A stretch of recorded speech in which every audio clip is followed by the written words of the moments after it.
नाजरीन, इस वक्त हम फ्रांस पेरिस में पाकिस्तान तहरीक इंसाफ के रहनुमा आरफ मुस्तफ़ी साहब के साथ हैं, जिनका तल्लक कराची शहर से है।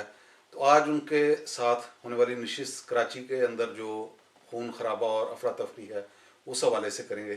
जी मुस्तफ़ी साहब, क्या कहना चाहेंगे कराची के अंदर जो आज हालात हैं और अफरा तफरी फैली हुई है? बात यह है कि मौजूदा कराची के हालात को देखने से पहले हमें पस मंज़र में जाना होगा कि ये हालात क्यों और कब से ख़राब हुए हैं।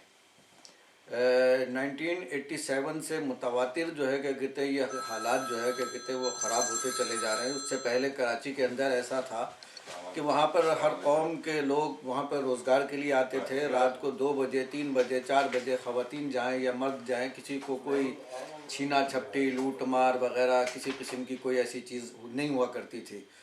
लेकिन 87 के बाद जब से वहाँ पर इलाकाई तंजीम ने जन्म लिया, जिसको कहना जो है नाम लेना भी मैं समझता हूँ कि वो ऐसा नहीं है। जब से MQM बनी उस वक्त से लेके जो है कराची के अंदर हालात ऐसे पैदा हो गए कि जिससे कि उन दिनों से लोगों के अंदर एक खौफ व हरास पैदा होने लगा। उसकी बुनियादी वजह यह थी कि MQM जिस वक्त बनी है इसका कोई एजेंडा नहीं था। ये बस एक इत्तेफाकिया जो है वो जमात के तौर पर मैं समझता हूँ कि मरूज़ वजूद में आई। लेकिन मैं आपकी बात काटना चाहता हूँ। MQM वाले जब बात करते हैं वो कहते हैं जनाब उर्दू बोलने वालों के साथ ज़्यादती की गई, उनके साथ नौकरियों के सिलसिले में हर मसले पे उनके साथ इस्तेहसाल किया गया। तो उसके जवाब में ये रिएक्शन के तौर पे हुआ ये सारा नहीं हुआ ये कि बुनियादी तौर पर देखा जाए तो कराची में जो पढ़े लिखे लोग थे, जो असल वजह जो है MQM को जो तक़वियत मिली, जो MQM जो है कि रात में जो है क्या कहते इतनी बड़ी जमात बन गई, उसकी बुनियादी वजह ये थी कि कराची के अंदर पढ़े लिखे लोग थे लेकिन उनके पास रोज़गार नहीं था। और वहाँ पर मैं ये समझता हूँ कि वहाँ के मकामी लोगों के साथ थोड़ी सी हक तलफी हो रही थी। मिसाल के तौर पर कराची में SHO है, रहता जो है मियाँ वाली से ताल्लुक़ है उसका, रहता चकवाल में है, DSP लगा हुआ है, रहता पिंडी में है, रहता लाहौर में है। वो वहाँ पे पुलिस में भर्ती हुए लोग थे। इसी तरीके से जो है क्या कहते हैं कोई बदीन, कोई ठट्टा, कोई लाड़काना में, और ये लोग वहाँ पोस्टिंग हो के कराची में आते थे। और फिर उन्होंने इस तरीके का माहौल जो है क्या कहते हैं वो कर रखा था जिससे कि मिसाल के तौर पर जिसको दिल चाह पकड़ लिया, बैठाया मोबाइल में और ले गए जनाब अली, उससे पैसा लिया। ज़ातियाँ रात को 2 बजे छापे के नाम पर जो है क्या कहते हैं घर वालों को हरासा करना।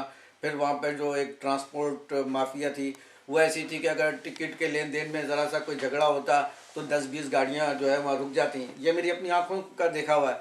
और वहाँ जिससे भी मालूम हो रहा है कि जिससे लेन देन का मसला था 10-20 पैसे के ऊपर, उसको निकाल के और जो है ना मारना शुरू कर दिया। तो लोग ये देखते थे तो उनके अंदर एक मतलब ये है कि एक इंतकाम की सी कैफियत जो है ना वो जन्म लेने लगी।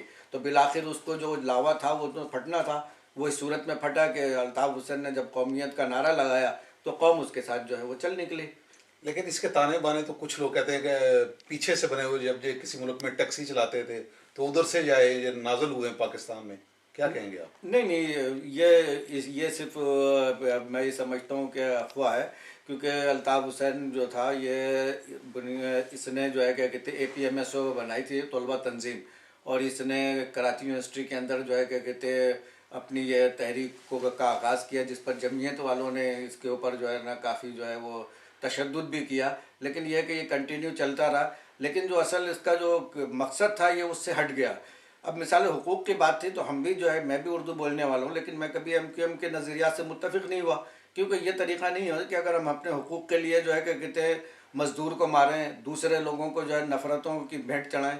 तो ये मैं आपकी बात काट रहा हूँ। उर्दू बोलने वालों से तो मुराद है ये कि यानी कि दूसरी पार्टियाँ भी तो उर्दू बोलने वाली थी। मौलाना शाह अहमद नूरानी साहब थे, जमात इस्लामी थी, इवन पीपल्स पार्टी की जो क़यादत थी वो भी उर्दू बोलने वाले थे। वो पंजाब या किसी और गाँव से तो नहीं आए थे कराची में। नहीं, जो कराची के उर्दू बोलने वाले लोग थे काफ़ी तादाद जो है, अल्लामा शाह अहमद नूरानी, वो शहरी नूरानी के नाम से जाना जाता था। वहाँ पे सारी सीटें शाह अहमद नूरानी साहब के जो है क्या कहते हैं लोग जीतते चले आए हैं। उनका मजहबी हल्का अहबाब जो है वो सबसे बड़ा पाकिस्तान में जो है कराची खारा दर था, जहाँ से वो भारी अक्सरियत से जो है क्या कहते हैं जीतते हुए चले आए। लेकिन जो मौलाना शाह अहमद नूरानी साहब के साथ थे, जो मोहब्बत सच्ची मोहब्बत रखते थे, वो इस नारे की भेंट नहीं चढ़े।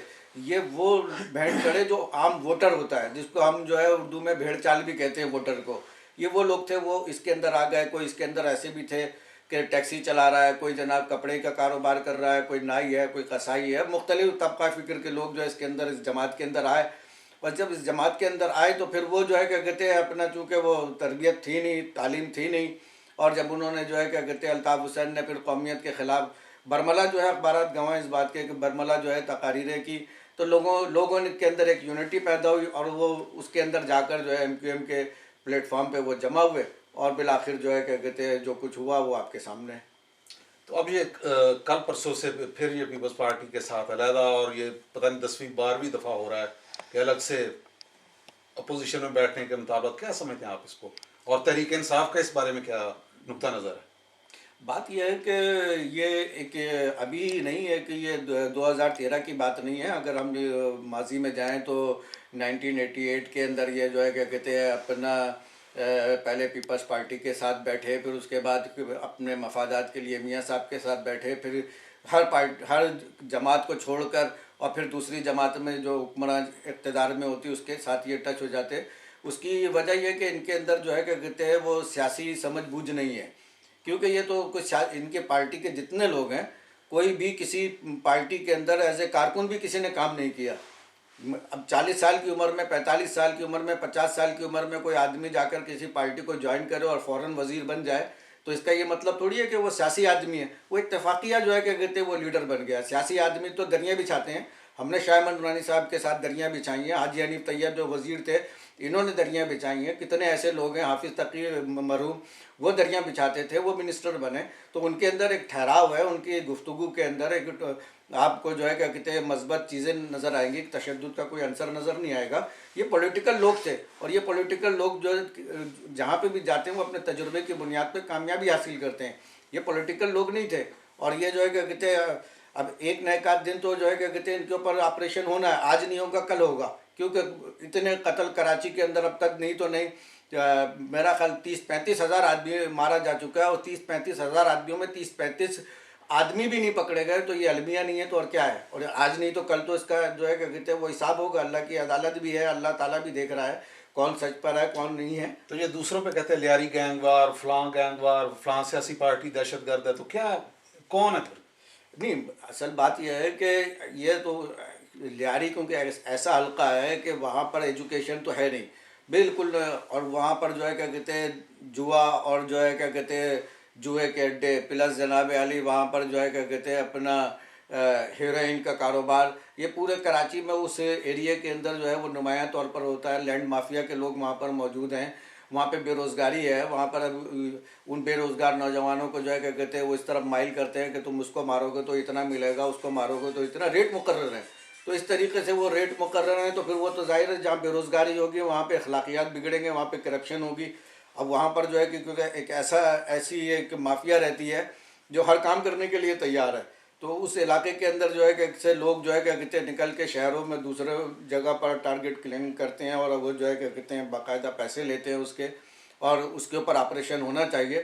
بلکہ اس کے اوپر کیا میں کہتا ہوں کہ پورے کراچی پہ کرفیو لگا کر ایک دفعہ شدید قسم کا کرفیو لگا کے آپ ہتھیار برآمد کریں، اور ایک آرڈیننس پاس کریں کہ اس کے بعد، اس ڈیٹ کے بعد اگر جس نے جو ہے ہتھیار جو ہے جمع نہیں کرائے تو اس کو جو ہے کہ کہتے ہیں 20 سال 30 سال عمر قید کی سزا جو ہے کہ کہتے ہیں، اور اس کی کوئی ضمانت نہیں ہوگی۔ تو آپ دیکھیں کہ کراچی میں کتنا اسلحہ جو ہے کہ کہتے ہیں وہ لوگ جمع کراتے ہیں۔ جی بہت بہت شکریہ جناب مصطفی صاحب۔